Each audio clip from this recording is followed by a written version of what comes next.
Where is the best place to keep an emergency fund?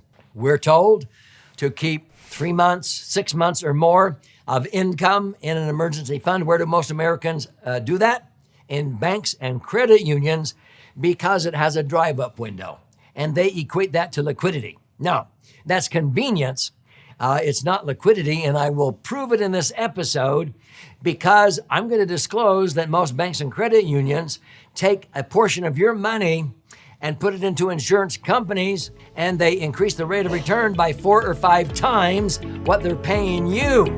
Just bypass the middleman. So I'm Doug Andrew. I've been a financial strategist and retirement planning specialist now for 5 decades, helping thousands of Americans optimize their assets by increasing liquidity, safety, rate of return, and tax benefits on their money, and minimizing those taxes that sometimes we get, duped into deferring, and then having to incur during the golden years. And so, as a retirement planning specialist, my favorite financial vehicle, without question, for all kinds of financial goals, retirement, college funding for your kids, and what have you. But an emergency fund, it is a max-funded IUL. If it's structured correctly and funded property, it is deemed a laser fund, which means liquid assets safely earning returns. That spells the acronym LASER. So folks, people say, really? Life insurance is liquid? Absolutely. So let me frame this correctly, because many times I'll have people come to me and I'll compare IUL like it's a financial Swiss Army knife, because it has so many different uses, and it's actually the dream solution for many financial goals, not just retirement or working capital for business. So when they say, what about an emergency fund? Well, again, a lot of people are told you ought to have an emergency fund in case you get laid off or lose your job or get sick or disabled of, first of all, 3 months of income, better yet, 6 months, maybe even a year. Okay. So where do most Americans think an emergency fund should be put? In a put and take account at a bank or credit union, because it has a drive-up window. Well, now they equate a drive-up window to liquidity. Well, it's down on the corner and I can go drive up and ask for my money out of there. Well, that's convenience, not so much liquidity, because if push comes to shove, banks, if they really got hard up, they could actually stall you for up to 6 months and giving you your money in a lot of those accounts at the bank if things got really bad.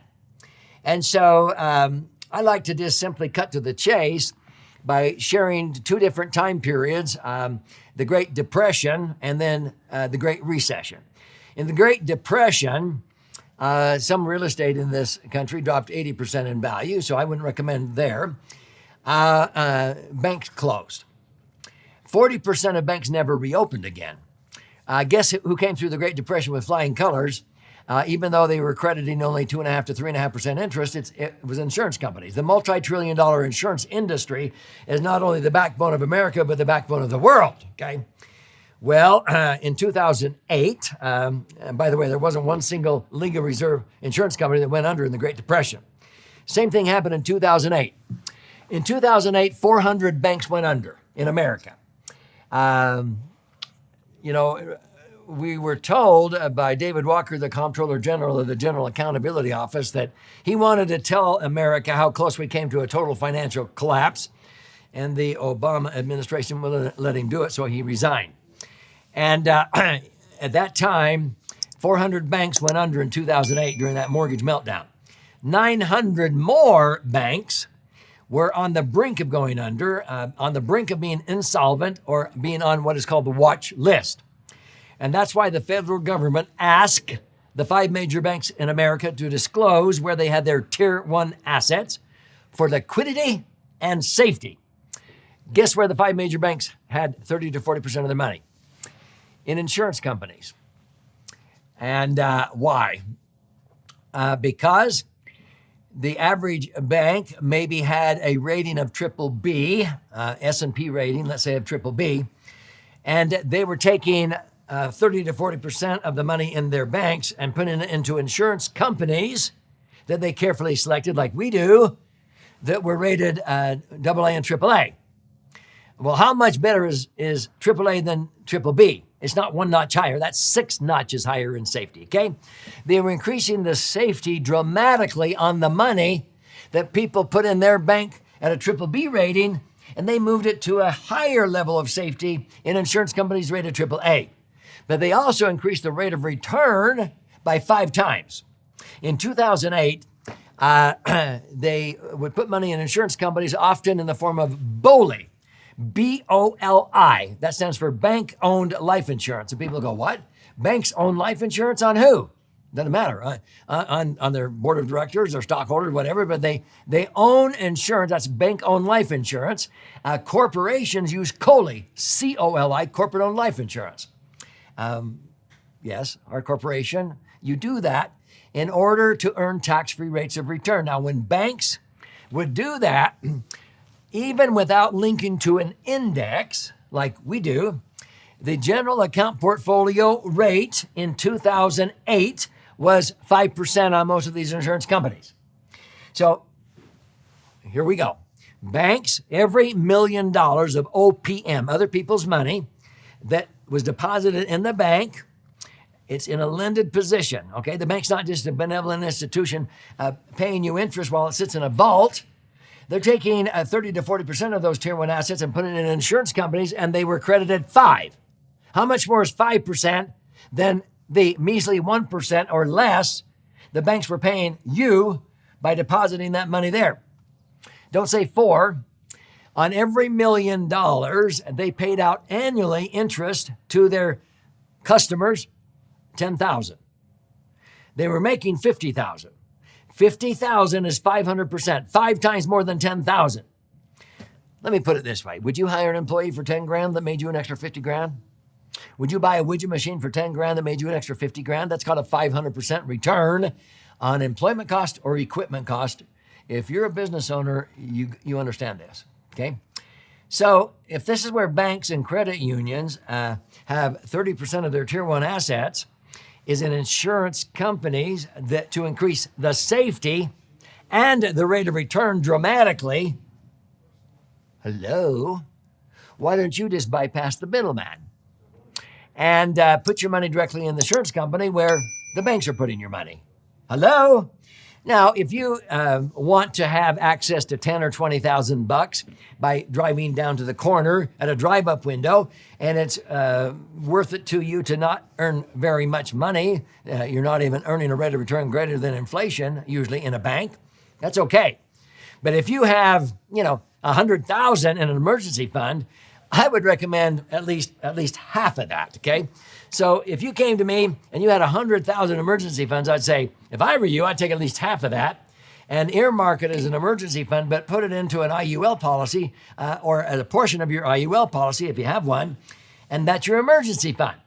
And if push comes to shove and you need to access that money, you can access that in today's, electronic transfers and phone calls. You could access that money within 48, 72 hours if push comes to shove. Most emergencies can wait 2 or 3 days. It's not that urgent, but you would be earning a rate of return much greater and increasing the safety of the money if push comes to shove. Because who came through in 2008 with flying colors? Not one single legal reserve insurance company went under in 2008.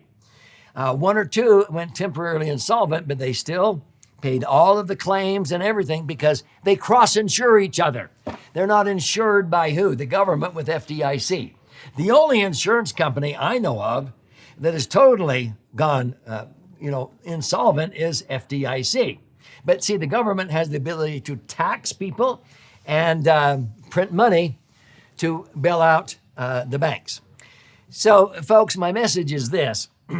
If you have money that is earmarked for an emergency fund, and you want to have the utmost liquidity, safety, rate of return, and tax benefits, bypass the middleman, the bank or the credit union, and I would put at least half of that or more into an insurance contract, only keep in a bank what you might need to access within an hour or so at a drive-up window. If you can wait 2 or 3 days to access, 50 grand or 100 grand for an emergency, my heavens. You don't need it in a bank earning a measly rate of return or 1 or 2% interest when the current of inflation is coming downstream at 7 or 8 or 9 and you're only rowing upstream at 1 or 2 or 3 miles an hour. You're going backwards. Is this making sense? So if you want to learn more, I have an entire chapter dedicated to how IUL can serve as an emergency fund. My most recent best-selling book, The Laser Fund, has been flying off of our warehouse shelves because I will gift you a copy of this free. It retails on Amazon for $20 up to $60. If you buy this on Amazon, thank you, but it's 300 pages of education. Now, it's actually 2 books in one. One book is about 200 pages, this white one, with all the charts and graphs and explanations if you're a left brain learner. If you're a right brain learner, you learn more by stories and examples. You flip over to this book, and this is about 100 pages, 12 chapters with 62 actual client stories. And one of those chapters is how IUL is the dream solution as an emergency fund, okay? And the rest of the chapters goes around the rest of this financial Swiss Army knife. Now, when you're in there claiming your free copy, I do require a little bit of skin in the game. You contribute a nominal amount towards the shipping and handling. I'll cover the rest of that. And I'll pay for the book and fire out a hard copy to you via priority mail. But when you're in there claiming your free copy, if you like to listen and learn or watch and learn, there's those options or formats available.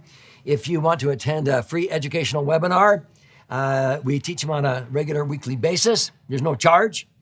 You can even schedule an appointment to talk to an IUL specialist that knows how to structure it correctly and fund it properly. No cost or obligation on your part.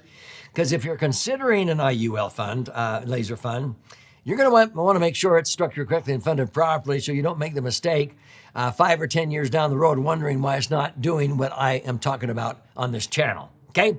So this is about you, not me, and your brighter future. Claim your free copy of the Laser Fund now.